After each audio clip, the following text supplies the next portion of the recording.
Olá, pessoal, boa noite, sejam muito bem-vindos a mais uma live do dia de hoje, terça-feira, dia 30 do 5. Pessoal, então, para vocês que estão me conhecendo agora, me chamo Fabrício, mas antes de eu me apresentar de forma concreta, eu quero estar aqui, pessoal, pedindo para vocês escreverem aí no comentário o lugar de onde você está falando, o nome de vocês, tá bom? E não esqueça de estar compartilhando a live também nos seus grupos de WhatsApp, nos seus grupos de manutenção, grupo do trabalho ali também. Puder estar compartilhando, vai estar nos ajudando muito. E não esquecer também, pessoal, de estar deixando o seu like aí no vídeo, que você vai estar nos ajudando ainda mais com o canal da Manutenção em Ação, tá bom? Pessoal, então, sem mais delongas, quero aqui estar me apresentando para vocês. Me chamo Fabrício Luiz. Hoje sou consultor da empresa Melvin, software de manutenção, e tive uma experiência ali durante 8 anos de uma usina de etanol e energia, onde ali tracei todos os caminhos dentro do PCM, fui planejador, fui analista, fui especialista, até me tornar gestor da área ali de PCM, engenharia, de manutenção. Também tomava conta da preditiva, da lubrificação, da ferramentaria. Então, vou falar um pouquinho aqui para vocês, resumir mesmo todo o meu tema que eu escolhi para estar falando aqui para vocês, que é a rotina, né, do PCM. Então, eu vou estar falando de cada função dessa dentro, como que eu estruturei o meu PCM na época. Então, vou mostrar aqui tudo isso para vocês nos detalhes, tá bom? Pessoal, falando um pouco de formação, né? Sou técnico em química, também tenho um superior em processos gerenciais e sou pós-graduado em manutenção industrial, também em gestão de ativos pelo Senai de Goiânia. Beleza? Então, pessoal, vou estar compartilhando a minha tela aqui com vocês para a gente já entrar no tema. Só um minuto.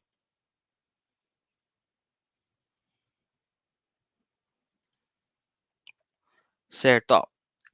O nosso tema é o quê? A rotina de manutenção em uma indústria sucroalcooleira. Então, pessoal, para mim começar a falar com vocês aqui, eu quero falar um pouco sobre a usina em si. O processo da usina, pessoal, é transformar cana-de-açúcar em etanol. Então, esse é o principal produto dentro da empresa. E também temos a energia elétrica, que é onde a gente abastecia várias cidades também do estado de Goiás aqui também, certo? Seguindo, pessoal, a gente dividia lá em 2 períodos de trabalho. O que que é esses 2 períodos de trabalho? É um período de safra e um período de entre-safra. O período de safra, ele começa em abril e vai até o mês de novembro. E o período de entre-safra é de dezembro a março. Então, aí a gente tem 8 meses de safra e 4 meses de entre-safra, certo? Que é uma parada grande da planta, onde você monta vários cadernos de manutenção. Então, eu vou estar falando um pouquinho disso também. E, pessoal, a gente tem a divisão de setores dentro dessa unidade, que é o que? A gente tem um grupo geral, né? Que a gente pode estar falando que é o grupo administrativo, o grupo agrícola e o grupo industrial. Então, a gente tem esses 3 grupos dentro da unidade, onde eu vou falar um pouco do grupo industrial, que é o que? A gente divide por setores. Então, a gente tem o setor da extração de caldo, que é o que? Preparo, que é onde você recebe a matéria-prima, o setor da extração, que é onde você extrai o caldo ali, e seguindo, a gente tem o setor da geração de vapor, que é agrupado por caldeira, ETA, que é o sistema de tratamento de água, ETALG, que é onde você vai lavar os gases ali. Então, temos também a fábrica de etanol, e a fábrica de etanol é composta por tratamento de caldo, fermentação, destilaria e a estocagem do etanol, que é o setor de tancagem ali. Certo, pessoal? Então, é dividido ali nesses setores dentro da unidade. E cada setor desse, pessoal, extração, geração de vapor e fábrica de etanol, você tem um coordenador responsável ali por esse processo. E seguindo, tem os equipamentos, né, pessoal? Eh, Vários equipamentos. Então eu tenho bombas, redutores, motores, geradores, exaustores, ponte rolante, eh, tem também desfibrador de cana, mesa alimentadora, deixa eu ver o que mais ali, peneira molecular, coluna de destilação. Então a gente tem vários equipamentos ali dentro, onde cada equipamento desse, eh, tem o seu checklist, tem a sua, rotina ali de manutenção a ser feita.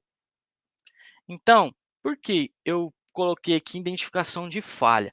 Porque eu queria falar para vocês um pouquinho sobre as formas de identificação de falha, como que a gente começava a rodar o ciclo PCM ali dentro.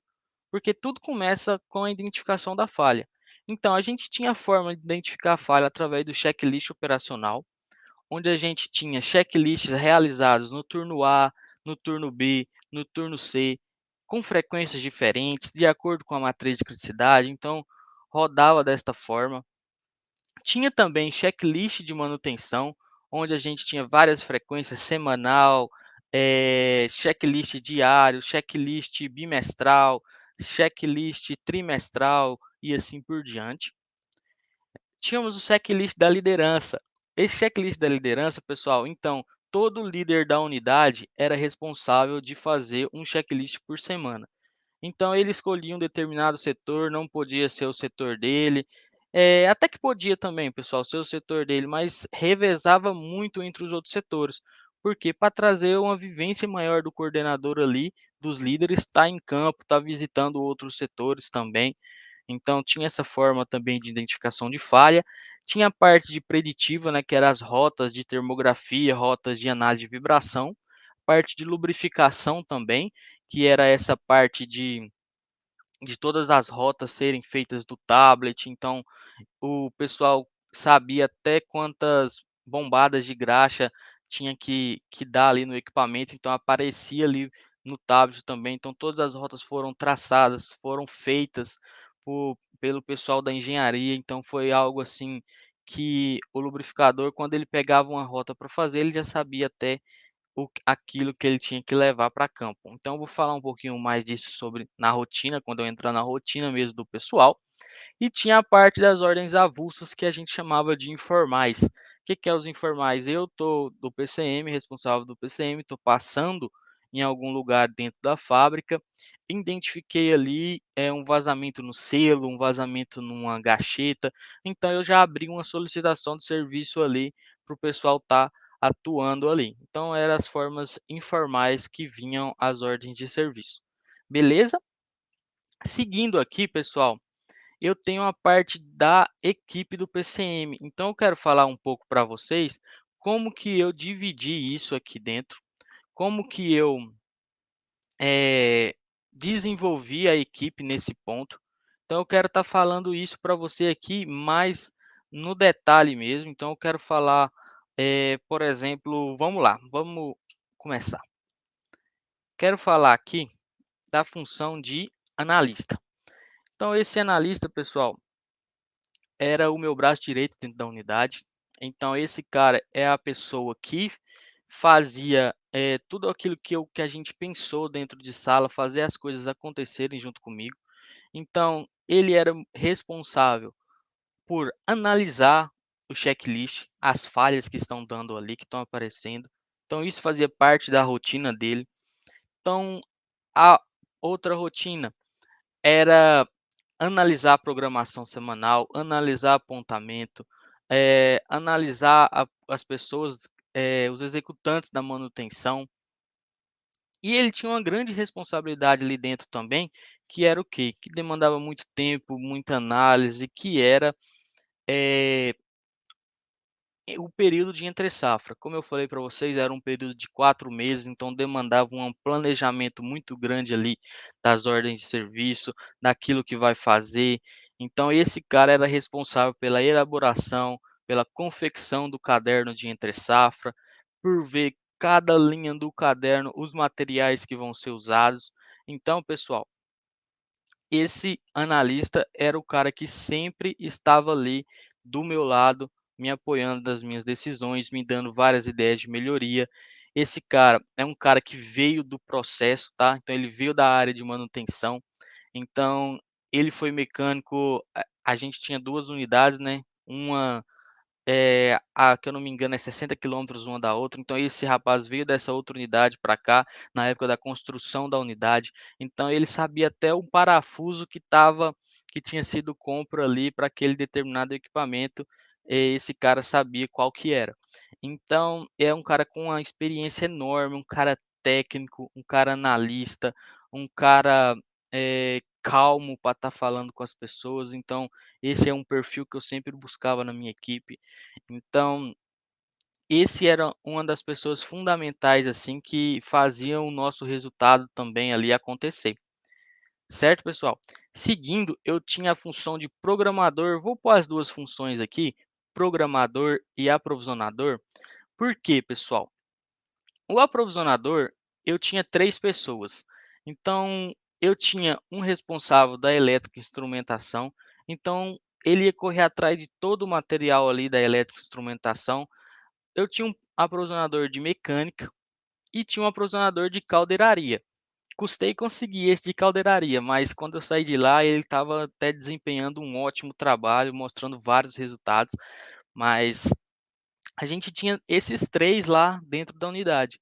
Então, pessoal, a gente tinha armários dentro da oficina, onde a gente colocava, todo o material que a gente separava para as ordens de serviço. A gente também tinha um espaço, né, um barracão de caldeiraria, onde a gente separava ali também os materiais ali, para levar para o local adequado. Então, essas 3 funções dentro da unidade era fundamental porque ele pegava todas as OSs ali que foram geradas do checklist, que precisavam ser feitas e fazia toda essa programação. Essa programação do quê? De material. Deixava tudo disponível e as OSs disponíveis dentro do sistema. Para quê? Para o programador pegar essas ordens de serviço. A gente tinha uma rotina lá, pessoal, que sentava, por exemplo, com o coordenador. A gente definiu as prioridades dentro das ordens de serviço, mas vocês que são da área de manutenção e da área de processo sabem que tudo é urgente ali. Então, tudo a gente definiu lá como prioridade baixa, média e alta. Então, tudo que a gente ia ver na hora que a gente ia programar era prioridade alta. Então, a gente sentava junto com o coordenador do processo e definia com ele. Cara, você está falando para mim que tudo aqui é prioridade alta, mas qual que é a sequência que você quer que seja feita as atividades? Então ali a gente já matava muita coisa ali nessa conversa, e após isso, a gente só sentava junto com o coordenador de manutenção e definia ali as pessoas que iam executar. Porque o programador, como ela tinha começado recente, ela ainda não estava com essa expertise do que lá eu tinha um mecânico que trabalhava só em esteiras. Trabalhava assim, por parte, só em esteiras, que era especialista em esteiras. Então, essa pessoa, as OS primeira que tinha que vir para ela são as OS de esteira. Então, ela não tinha ainda esse domínio, mas já estava começando, dando sinais que estava evoluindo ali nesse ponto, onde a gente, em um possível futuro, não ia precisar nem mais do coordenador de manutenção para estar montando ali a programação semanal durante a semana.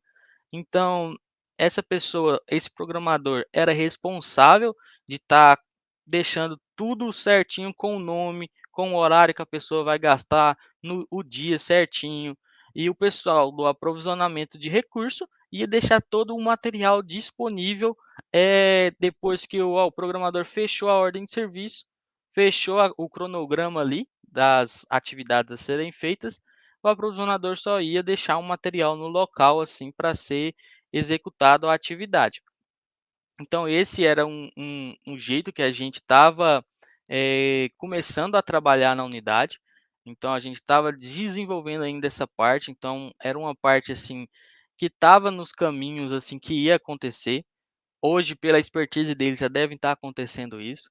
Então, pessoal, seguindo, eu tinha um planejador. Esse planejador fazia o que para a gente lá na época? Fazia cuidava de toda a parte administrativa do PCM. Então ela sozinha fazia toda essa parte. Por isso, o que que seria a parte administrativa do PCM? Medição de serviço. Só as pessoas que fazem medição. Eu falo isso porque eu também já fiz. As pessoas que fazem medição sabem o tanto que é burocrático esse processo. Que é o quê? Você vai pagar um terceiro que veio prestar um serviço para você. Então você tem que ir lá, tem que tirar foto do serviço que ele fez, pegar o relatório com ele, ver que está assinado, imprimir a medição, pegar a assinatura do. Lá a gente pegava a assinatura do solicitante, a gente pegava a assinatura do coordenador e a assinatura do gerente também. Então, esse processo era um processo mais cauteloso, mais demorado, onde demandava mais tempo ali, e ela fazia tudo isso sozinha. E qual que seriam as outras atribuições? Fazia todo o material que por exemplo, os aprovisionadores de recursos precisava comprar para uma determinada OS, ela fazia todo o processo, então ela fazia a a RC de compra, acompanhava até o material chegar na unidade, então é follow-up direto ali. E a gente sabe também que follow-up demanda um tempo muito grande. E também, pessoal, eh, ela cuidava de todos os equipamentos que ia para fora, todas as empresas que vinham prestar serviço dentro da unidade, então ela que fazia todo esse trâmite, até a empresa conseguir entrar dentro da unidade para prestar o serviço. Então ela tomava conta desse processo administrativo do PCM todo sozinho. Então, por exemplo, surge, né, não vou falar que surgiu, porque surge mesmo imprevistos ali durante o dia, que a gente tem que estar atacando ali. Então, sempre a pessoa que eu destinava para estar pegando essas demandas, assim, corretivas, era ela. Por quê? Porque ela era uma pessoa muito focada, muito determinada, assim, que é algo assim, é responsável. Então essa é algo, assim, que eu não abria mão, que era essa função. Então era uma função, assim, que cuidava de todo esse processo que a gente chama que é um processo chato dentro do PCM, mas que tem que ser bem feito, porque é um processo, assim, que é essencial para o sistema de manutenção estar rodando bem ali. Então a gente precisava realmente dessa pessoa ali dentro do PCM. E também eu tinha o ferramenteiro, que era o quê? Pessoal, a gente tinha um sistema da ferramentaria, tá, onde a gente emprestava ferramentas, então a gente tinha uma ferramentaria muito grande ali, com custo, de ferramentas ali guardadas muito alto.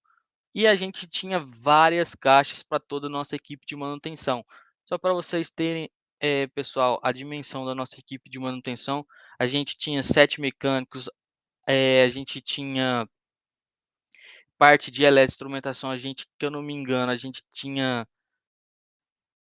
15 pessoas, tanto a parte de elétrica, tanto a parte de instrumentação, somando tudo, mais o pessoal da automação mesmo também, então acho que dava umas 15 pessoas. A gente tinha caldeiraria, o pessoal de caldeiraria, quando eu falo uma equipe de caldeiraria, eu estou contando com caldeirero e com soldador. Então a gente chegou a ter 15 equipes de caldeiraria, a gente trabalhou safra com 10 equipes de caldeiraria, então só ali era mais de 20 pessoas só dessa equipe. E a gente tinha civil, a gente tinha 5 pessoas da civil também. Então a gente tinha muita gente mesmo nessa área de manutenção. Então, por isso que demandava um controle maior ali e as pessoas também que estavam ali naquele local. Então, tinha muita gente mesmo de manutenção para esse pessoal tomar conta. Mas voltando, pessoal, o ferramenteiro, então a gente tinha todas as caixas do pessoal assinadas, a gente fazia inventários de 6 em 6 meses da caixa do pessoal para ver que está tudo ok, inventário da ferramentaria. E essa pessoa, como eu posso falar para vocês, eu dividia, lá da seguinte maneira: o ferramenteiro, qual que é o próximo passo dele dentro do PCM depois, caso ele chegue a crescer lá dentro? Então eu deixava isso muito bem aberto para eles. Então o ferramenteiro é o próximo planejador, o planejador é o próximo programador, o próximo programador é o próximo aprovisionador. Então, tipo assim, a gente tinha e o aprovisionador é o próximo analista. Então, a gente tinha uma escadinha dentro do PCM, onde a partir do momento que a gente, precisou mudar a estrutura, a gente já sabia onde que a gente ia mexer ali. Então, isso a gente construiu com o tempo, até ficar claro para todo mundo ali que trabalhava naquele local. E pessoal, seguindo aqui, eu antes de eu mudar de tela, eu quero falar o que eu esqueci de falar, que é nessa parte aqui, pessoal, ó, de identificação de falha. Vocês podem estar se perguntando assim: "Ah, Fabrício, você me falou que você faz checklist todo dia dos seus equipamentos, turno A, turno B, turno C. Como que era antes disso?" Eu vou compartilhar com vocês, pessoal. Em 2015, mudou toda a gestão da unidade e em 2015 a gente não cumpria o checklist da melhor maneira. Então, o checklist, não sei, não era bem feito, resumindo. E depois que essa nova gestão assumiu, era cobrança, os 3 turnos ali em cima, vendo o que está acontecendo, o pessoal registrando. Então, passou por um treinamento muito grande, todo o pessoal da operação, porque a gente trocou sistema, então tínhamos que estar ali em cima mesmo, o pessoal estar registrando tudo que estava acontecendo. E pessoal, a gente implantou turnos diferentes, igual eu falei, turno A, B e C para estar fazendo checklist. Então, só para vocês verem a diferença do trabalho, e que é um trabalho longo de formiguinha que vai acontecendo durante o tempo. Então, a gente saiu, pessoal, de uma disponibilidade de 96 em 2015 e alcançamos uma disponibilidade na safra 21 de 98% de disponibilidade, 98,5, que eu não me engano. E também na safra de 2022 ficou 97 alguma coisa.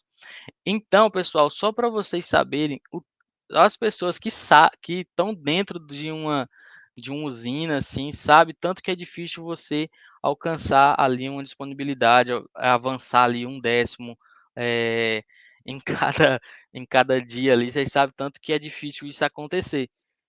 Por quê, pessoal? A usina, igual eu falei para vocês, nos 8 meses de trabalho, roda 24 horas por dia, os 7 dias na semana. Então é algo que acontece, como é que eu posso falar para vocês?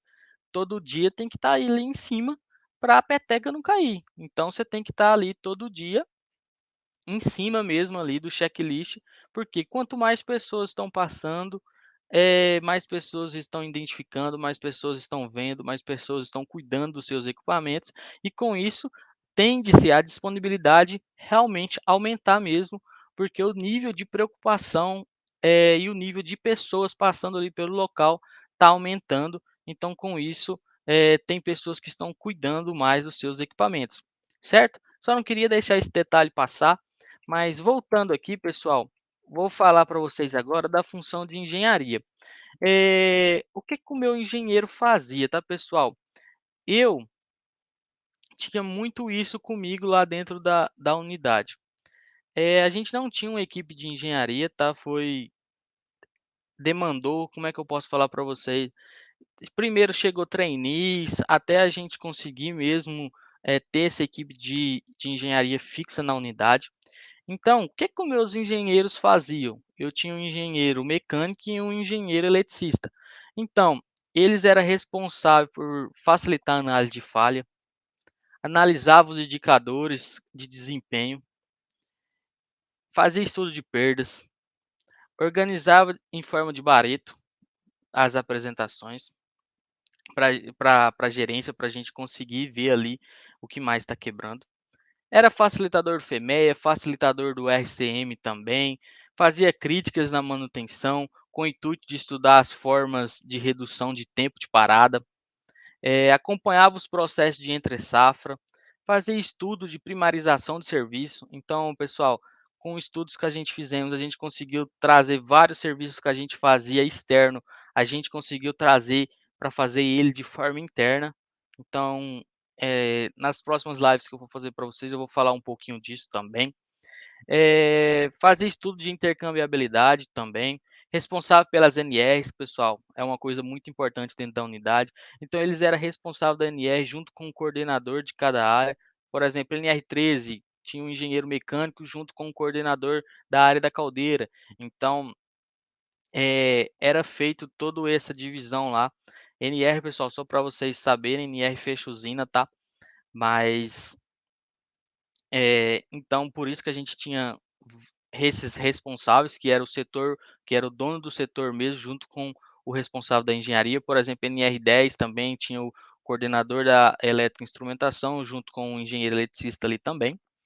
E, pessoal, ele é responsável por promover bitmarket, realizar estudo de CAPEX futuro, desenvolver procedimentos técnicos, instruções de trabalho. Então, tudo isso era função do engenheiro dentro da unidade. Então, a gente conseguiu montar o escopo deles ali, onde o trabalho deles eram realizados ali todos os dias e de uma forma espetacular, trazendo vários resultados para dentro da empresa, certo? Seguindo, pessoal, a gente tem a parte de lubrificação, que o lubrificador tinha um ajudante. Então, eu consegui, pessoal, eh, ser muito amigo desse lubrificador, então eu me tornei ali dentro da fábrica um dos melhores amigos dele. Por quê?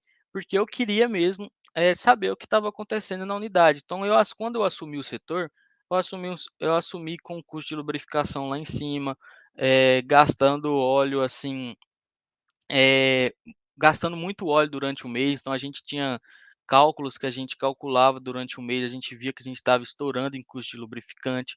Então o que a gente fez? A gente começou, a estudar mais isso. Então eu me aproximei muito dele no começo, então a gente conseguiu ali reduzir o custo de lubrificante, estudar um lubrificante melhor para o redutor da moenda, que é um redutor da moenda, pessoal, para quem não sabe, é um óleo que vai passando lá no para resfriar o mancal. Então esse óleo ele roda ali, o tempo todo ali, ele fica circulando ali na moenda. Então, a gente estudou junto com o coordenador da da extração, e a gente trouxe um óleo mais barato, um óleo que tinha as mesmas funcionalidades que o outro que a gente utilizava fazia. Então a gente, eu comecei a exigir deles mais detalhes no checklist feito. Então esse cara começou a ficar um cara espetacular em checklist. Então ele registrava tudo aquilo que foi feito. Então quando você pegava o checklist dele para olhar, dava até gosto de você ver aquilo que estava ali. E como eu falei, todo checklist tinha as rotas pré-definidas toda semana. Então mostrava ali, a gente fazia esse acompanhamento pelo Power BI, de forma online, assim, ele executava a rota em campo com o seu tablet, tudo, já subia as informações para dentro do sistema, a gente já conseguia ver isso numa tela do Power BI, então isso facilitava muito. E a rotina dele, pessoal, era mais essa, era de estar muito próximo ali a mim mesmo, trazendo todos os dias feedback de como que foi o dia. Então fazia todas as rotas dele, então eu monitorava pessoalmente esse processo junto com o meu analista sênior. Então, a gente, quando não era eu, era ele que estava ali perguntando como que foi, o que está precisando, o que, que a gente pode estar trazendo de ferramentas para estar inovando ali para ele. Então, a gente sempre tinha essas conversas junto com o pessoal da engenharia, junto com ele também, a gente sempre envolvia muito ele também, que é o cara que vai pôr a mão na massa para fazer a atividade. Então, pessoal, a rotina dele, ele checava mesmo todos os equipamentos da indústria e ele fazia uma analogia que eu estava até esquecendo de falar para vocês aqui, que era o quê? Ele comparava o óleo do equipamento com o sangue humano. Então, que você tiver sem sangue, ele falava assim, ó, que você não tiver sangue no seu corpo, você vai, morrer ali. E pensa no equipamento. O equipamento é da mesma forma, o sangue está correndo ali dentro e a partir do momento que esse sangue vaza, que esse sangue esgota ali, o equipamento vai quebrar, você vai causar defeitos em alguns outros pontos. Então, ele sempre falava muito isso para mim. Então, a rotina dele e do ajudante dele era mais mesmo cumprir todas as rotas de manutenção que a gente tinha estudado junto com a engenharia, visto as criticidades, visto quanto de óleo que você tem que colocar naquela máquina, de quanto em quanto tempo tem que completar o nível de óleo, de quanto em quanto tempo tem que dar. Por exemplo, a gente tinha equipamentos lá que a gente cadastrou como bombadas de graxa. Então, de quanto em quanto tempo você tem que ir lá e dar quantas bombadas de graxa lá. Então ele fazia todo esse processo funcionar e fazia ali muito bem também, e a gente conseguiu reduzir ali, eh, o custo e também a gente parou de ter quebras por falta de lubrificação, certo? Seguindo pessoal, eu quero falar um pouco para vocês também da preditiva, então a gente tinha um analista de preditiva e um terceiro. Eh, Esse analista de preditiva, pessoal, vou contar rapidamente um pouquinho da história dele. A gente quando foi implantar o sistema, a gente fez o quê? A gente contratou uma pessoa para estar fazendo todo o tagueamento da planta. Então essa pessoa era ali da cidade, era uma pessoa que estava formando para engenheiro, então a gente já contratou ele com esse pensamento, que foi o quê? Após o tagueamento da planta, todo o processo feito, a gente trouxe ele para dentro do PCM. Então ele tinha um contrato ali que era um contrato de trabalho, e a gente conseguiu promover ele para o PCM. E com isso, pessoal, quando a gente pensou em: "Ah, vamos primarizar a mão de obra terceirizada que a gente tem aqui, vamos ter um analista interno nosso da SJC mesmo, que é da empresa onde eu trabalhei". Então, o que a gente fez? A gente treinou essa pessoa, então a gente deu todos os treinamentos que ele precisava, eh, dentro do, como é que eu posso falar? Dentro do estado dentro do país, né, dentro do país Brasil aqui mesmo. Então treinou ele numa das como é que eu posso falar? Das instituições mais renomadas do Brasil, é isso que eu estava querendo falar. Mas, pessoal, treinou ele de todas as formas que possível. E também trouxemos um terceiro da nossa confiança, que é um cara espetacular, que veste a camisa da empresa mesmo, que é essa parte de aí ele foi essa parte de preditiva mesmo, tá, pessoal? Então ele era, o terceiro responsável da preditiva, e com isso a gente começou a treinar o analista que a gente tinha, para ele ser o técnico futuro nosso da preditiva. Então, eh quando eu saí de lá, já estava com mais de ano, que já tinha um ano já, né, que ele estava treinando esse esse esse funcionário nosso, que era o analista mesmo. Então ele já estava treinando ele ali, e hoje, que eu não me engano, ele é já engenheiro dessa parte de preditiva dentro da unidade, beleza? Seguindo, pessoal, eu tinha um motorista que era uma função bem estratégica dentro do PCM, então ali eu tinha um caminhão guindato, que onde a gente quando a gente precisava transportar peças dentro do próprio barracão ali mesmo da manutenção, dentro da oficina, então a gente precisava tirar um motor de algum lugar e trazer para dentro da oficina para dar manutenção. Então a gente tinha esse caminhão guindalto lá que era muito estratégico. O pessoal que deve estar vendo essa live deve eu vou compartilhar algo aqui com vocês, que vocês vão estar rindo agora nesse momento. A gente disputava muito, pessoal, o caminhão com produto químico. Por quê? Porque a gente programava para buscar o produto químico, aí quando é fé o produto químico faltava, então a gente tinha que desviar a manutenção para poder para parar ali para buscar o produto que então ia faltar. Então isso era um dos problemas, semanais que a gente tinha que resolver ali dentro da unidade, mas o pessoal aí que era responsável pelo caminhão MUC, que era o aprovisionador, que eu sempre fiz isso, sempre deixei eles como responsável dele assim mesmo, que é os cara que mais usava mesmo o recurso, então eles sempre vinham com esse questionamento para mim. E a gente sempre levava para o coordenador do processo e sempre era a mesma coisa, mas era um recurso muito bom, assim, dentro do PCM, pessoal, onde a gente conseguia, igual eu falei, aproveitar para fazer várias coisas ali, várias movimentações mesmo de peça, de material, porque a gente sabe, a caldeiraria é chapa, é tubo, é um material mais pesado, então essa mão de obra realmente tinha que ficar com o PCM. E ali, pessoal, tinha eu que era o gestor da área, né, onde eu tomava conta, fazia todo esse fluxo ali girar. Então todo esse fluxo que eu falei para vocês aqui agora, eu tinha que fazer ele girar todos os dias, toda semana. então para a gente ter o melhor resultado. E a gente fazia isso com maestria. Então, todo o setor rodava bem, todo mundo, disposto a ajudar, todo mundo alegre, por quê? Eu tinha muito isso comigo, que eu estou ali para servir eles, o meu resultado depende da minha equipe. Então eu estou ali para dar todo o suporte, então pessoal, vocês que são líder aí do outro lado, seja um líder servidor, que a equipe ela tende-se a fazer tudo por você. Então, todo esse pessoal que eu falei aqui agora é um pessoal que me entregava além das minhas expectativas que eu estava esperando. Então, toda a vida eu era surpreendido por coisas que eles faziam. Então, eram pessoas assim extraordinárias de estar se trabalhando. E eu, pessoal, fazia esse fluxo girar e também era responsável por todo o custo da unidade. Então, tanto o custo de manutenção tanto o custo de geral também, como despesas gerais, orçamento de pessoas, então tudo isso ficava sobre a minha responsabilidade ali também, certo? Pessoal, e seguindo, eu gosto muito desse esquema tático, que é uma analogia do Igor. Eu coloquei ele aqui na minha apresentação, só para estar falando um pouquinho dele rapidamente para vocês, que é a parte de engenharia, né, pessoal? Que é tudo aquilo que eu falei para vocês. Então, a engenharia é realmente a defesa.